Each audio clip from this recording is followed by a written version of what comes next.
കാലടി ഗ്രാമപഞ്ചായത്ത് MCFൽ പുകയില വിരുദ്ധ ദിനാചരണം നടത്തി. ഒരു തരത്തിലുമുള്ള പുകയില ഉൽപ്പന്നങ്ങൾ ഉപയോഗിക്കുകയില്ലെന്നും ഈ പുകയില രഹിത ദിനത്തിൽ ഞാൻ പ്രതിജ്ഞ ചെയ്യുന്നു.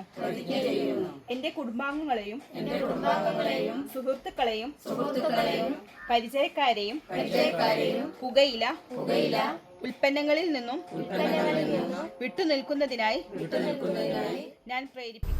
കാലടി ഗ്രാമപഞ്ചായത്ത് ഹരിത കർമ്മസേന അംഗങ്ങൾ മാണൂരിൽ പ്രവർത്തിക്കുന്ന MCFൽ ലോക പുകയില വിരുദ്ധ ദിനാചരണത്തിന്റെ ഭാഗമായി പുകയില വിരുദ്ധ പ്രതിജ്ഞയെടുത്തു. ചടങ്ങ് ആരോഗ്യ വിദ്യാഭ്യാസ standing committee chairman Basheer Thurayattil ഉദ്ഘാടനം ചെയ്തു. നമ്മുടെ കാലടി പഞ്ചായത്തിൽ ഹരിത കർമ്മസേന അംഗങ്ങൾ 28ഓളം പേരുണ്ട്.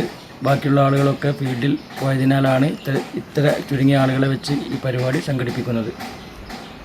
പുകയില എന്ന് പറഞ്ഞാൽ വെറും പുകവലി സിഗരറ്റ് മാത്രമായി കണക്കാക്കുന്ന ഒരുപാട് ആളുകളുണ്ട്. പക്ഷേ അതുമാത്രമല്ല, ഇന്നത്തെ കാലഘട്ടത്തിൽ കുട്ടികളെ വഴിതെറ്റിക്കുന്ന ഒരുപാട് രാസലഹരികൾ വന്നുകൊണ്ടിരിക്കുന്ന ഒരു കാലഘട്ടത്തിലൂടെയാണ് നമ്മൾ ജീവിക്കുന്നത്. ഇനി പുതിയ അധ്യയന വർഷം തുടങ്ങുമ്പോൾ കുട്ടികളൊക്കെ സ്കൂളുകളിൽ കൊണ്ട് ചെല്ലുമ്പോൾ വളരെ ജാഗ്രതാപരമായി ഇടപെടേണ്ടതിൻ്റെ ആവശ്യകത ഓരോ നാൾക്കും നമ്മൾ ഓർമ്മപ്പെടുത്തുകയാണ്.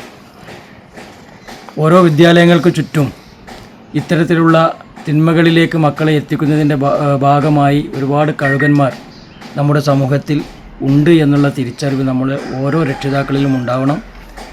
കുട്ടികളെ നല്ല രീതിയിൽ കൊണ്ടുപോകാനും അതുപോലെ തന്നെ അധ്യാപകരും ശ്രദ്ധിക്കേണ്ടതാണ്.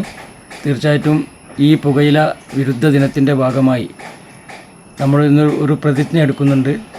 ഹരിത കർമ്മസേന കോർഡിനേറ്റർ ഷെറിൻ പ്രതിജ്ഞ ചൊല്ലിക്കൊടുത്തു. ഹരിത കർമ്മസേന സെക്രട്ടറി ലത, പ്രസിഡന്റ് ഉഷ, അംഗങ്ങളായ പ്രമീള, കാർത്തിയായനി, വാസന്തി, PP ലക്ഷ്മി, ശ്രീമതി, സബിത, സ്മിത എന്നിവർ പങ്കെടുത്തു. NCV news, Edappal.